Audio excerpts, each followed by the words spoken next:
is Lily Dickson and I am 18 years old. I was diagnosed with ocular cutaneous albinism, which causes me to be legally blind. I've been lucky enough to attend multiple programs offered through Alphapointe, such as 9 consecutive summers of adventure camp, technology camp, and in 2020 I completed the STEP program.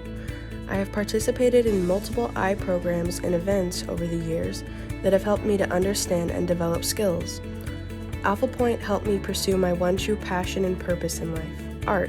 In the fall of 2021, I will be attending the Kansas City Art Institute to continue my aspirations in art. I hope to accomplish finding new ways to help the visually impaired express themselves through art. This is important to me because growing up I felt like I couldn't do as much as my fellow peers because of my vision loss. I was able to find my way through art because it was a way I could be hands-on and creative while not always relying on my vision. The goal of Alpha Art is to help others better understand their creative process through self-expression. This establishes a foundation of self-exploration, understanding, and personal growth. I believe creativity takes courage, but art is where work meets love. Come join me and let the art transformation begin. Hello everyone, and welcome back to our third virtual Alpha Art lesson. Today we will continue to work on our expanded core curriculum and fine motor skills by creating our own personalized keychains. So let's get started. The materials we will be using today are Model Magic, Crayola markers, toothpicks, keychains, necklace string, beads, a plastic knife and fork, and scissors. So let's begin. First thing I'm going to do is open up my Model Magic. So for the keychains, I'm probably just gonna create a smaller one, just because I really like little small things. I have a bunch of little small keychains at home. And I'm just gonna take and pull a piece off of my big clump of Model Magic. Maybe a little bigger. I'm going to set out a couple pieces just in case I want more. And then I'm going to set that aside. So I thought keychains would be a good idea because I feel like, for example, at adventure camp, when people are being active and just throwing their canes on the ground, that they'll get very confusing, like, because all the canes are the same, they feel the same. You don't know whose is whose unless you have like an identifying marker. So I thought a good way to solve that is to make your own keychain for your cane.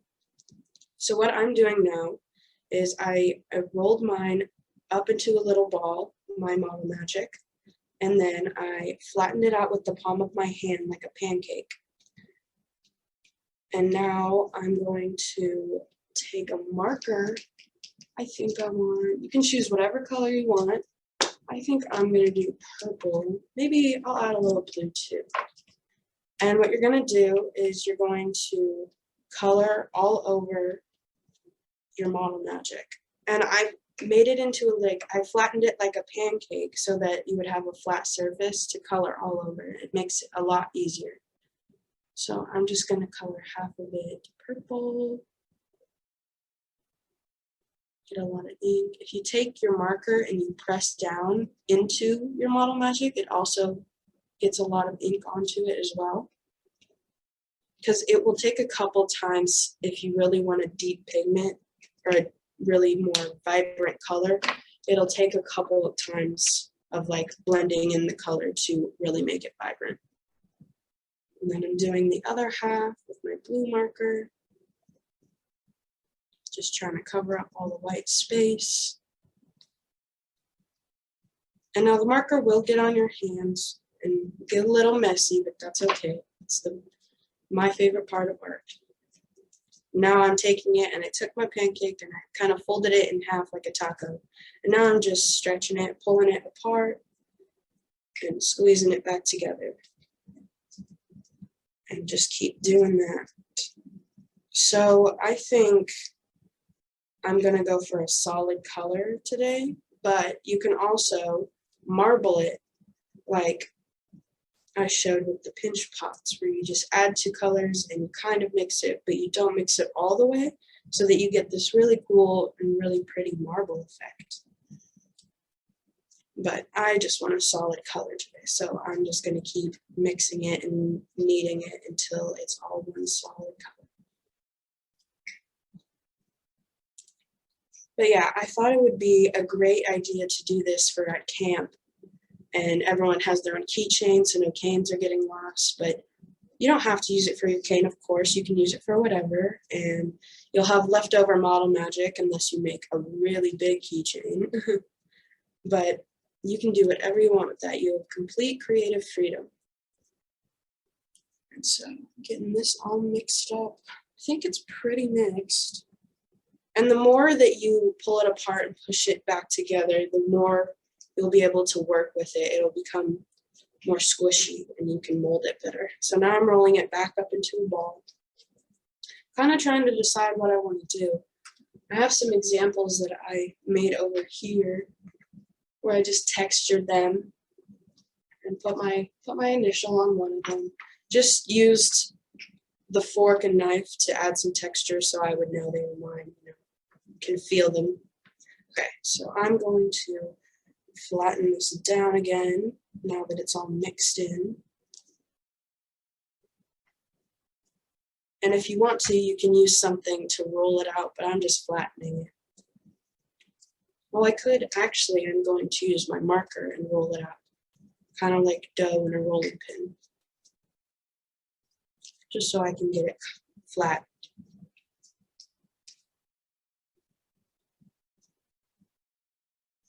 Okay.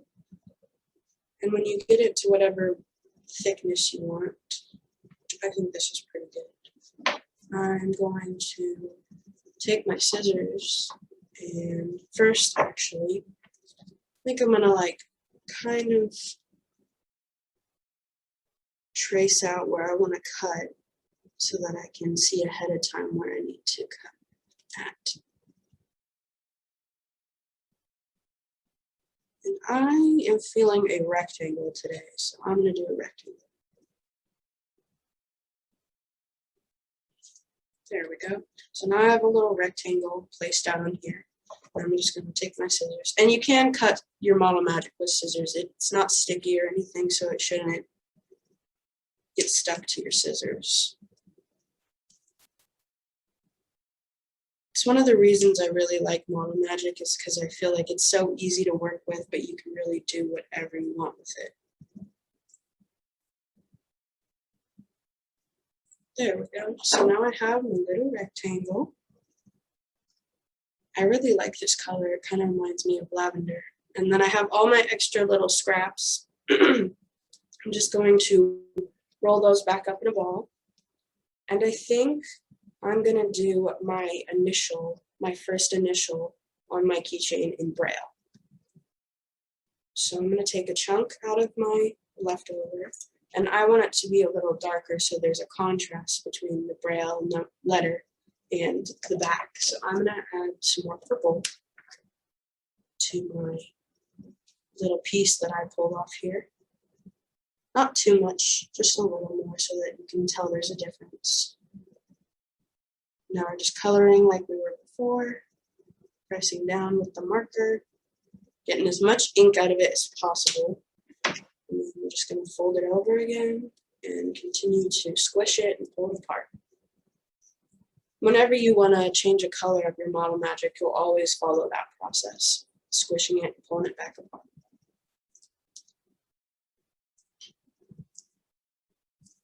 It honestly is really, I really enjoy the texture of this, like squishing it. It's really smooth and soft. It's kind of just nice to fidget with. That's also something you could do with your leftover model magic, is make your own little fidget toy. I never thought of that. I might do that, honestly. I'm always fidgeting with something. That's why I have my bracelets. I always mess with them. Now I'm going to roll. I've mixed the purple into that little chunk, and I'm going to pull off about the same amount for each one. Just a little dot, a little tiny bit, and do about the same 3 times so that they're all the same size.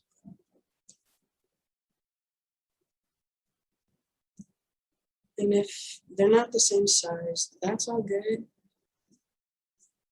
Not everything is going to match, and that is just fine. I'm going to take my third little dot, and I think those are all about. No, that one's a little bigger. We'll fix it.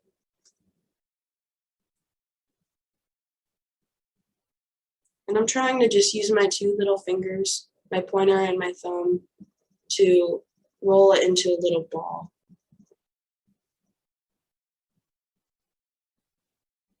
So that they're all little balls, little tiny. Okay. And before I put those on my little rectangle, I think I want to add some texture to my rectangle. So I'm going to take my fork and I'm going to use the pointy parts and stick it in the sides. Just open it. And you can use whatever you want for your own texture. If you have things around your house that you want to use, really anything you can use for texture.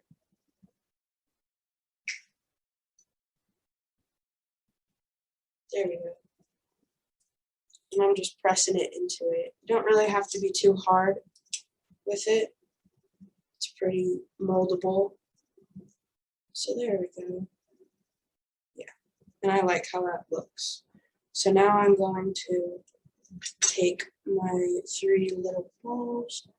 And the Model Magic usually sticks to itself pretty well, so you won't have to do too much to keep it to stay together. Just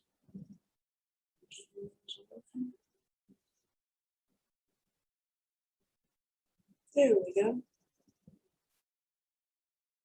Now it's a Braille L for Lily. Okay. Now I'm just pushing it the way I want it. There we go. Now I'm going to take my toothpick, and wherever I want the keychain to go through, I'm going to poke my toothpick through. So I'm doing it at the top, and you want to poke it all the way through. And what I like to do is just pull the whole toothpick through so that you can make sure that it's a big enough hole for your string when you go to thread your string through there. Because if it's too small, it won't go all the way through. There we go. That should be good. So now I'm going to cut off a piece of string. And I always cut off a little extra just so I have a little more of the string to work with when I'm putting the beads on and everything. So I'm going to tie a knot at the end here, just so the beads don't fall off. There we go. And I think that's pretty good. Now I'm just going to choose a couple purple beads to match. And you don't have to do beads if you want to. I just like beads, so I thought it'd be pretty cool. And just threading them through. Ooh. Guess the knot was too small. Gotta knot it again. Bead just fell right off.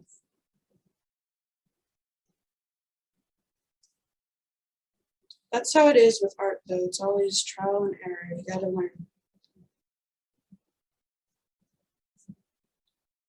Let's see if that's a big enough knot to hold it. Yeah, there we go. So I'm just going to put my beads on here.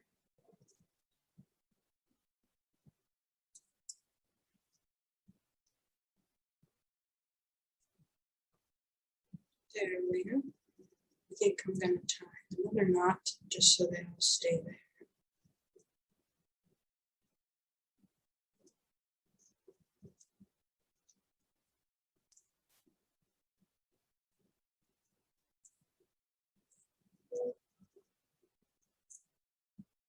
And one more time.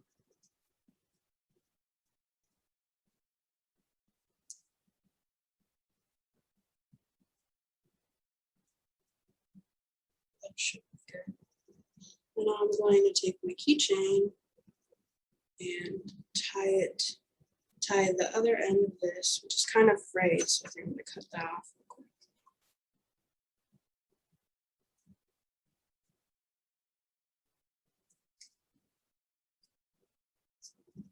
quick. Just does not like me today. And I'm going to take the end of it, string it through the keychain. So you can string it through the loop right here, but there's a little chain that is attached to it that I'm just going to string it through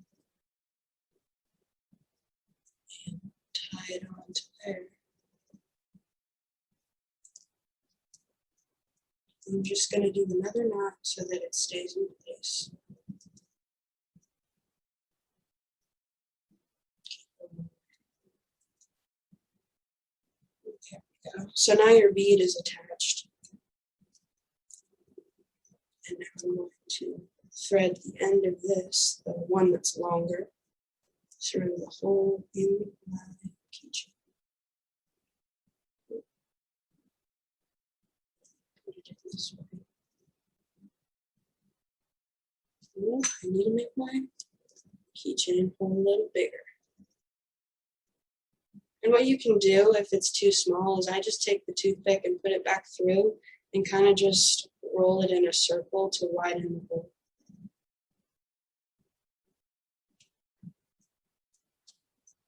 Now let's see if it goes through. There we go. And then I'll string that hole. Another knot, lots of knots.